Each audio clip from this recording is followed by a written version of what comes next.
Well, good morning, everyone. Hope you're doing well today.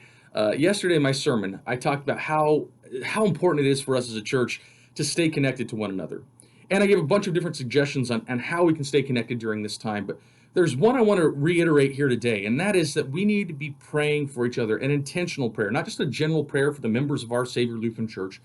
Be praying for each other by name. Be going through our directory and praying for each other. St. Paul said this to the church in Colossians chapter 1, verse 9. He says, "And so from the day we heard, we have not ceased to pray for you, asking that you may be filled with the knowledge of his will and all spiritual wisdom and understanding, so as to walk in a manner worthy of the Lord, fully pleasing to him, bearing fruit in every good work, and increasing in the knowledge of God." St. Paul talks about this church in Colossae, that he has been praying for them. And yes, he's been praying for the church, but it's not just that idea that he's been praying for the church as a whole. He's been praying for those individuals. And that's the same thing that we need to be doing here as a church. How do we stay connected during this time? Well, if we're praying for each other, that's a great way to start. And so I'm going to encourage you again. I said this yesterday, but if you missed the sermon, I'm going to say this to you again here today.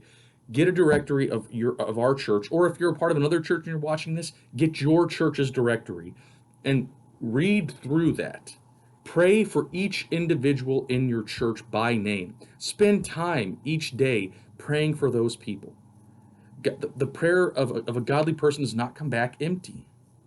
And when we're praying for each other intentionally and by name, we are getting connected to one another in the Spirit of God.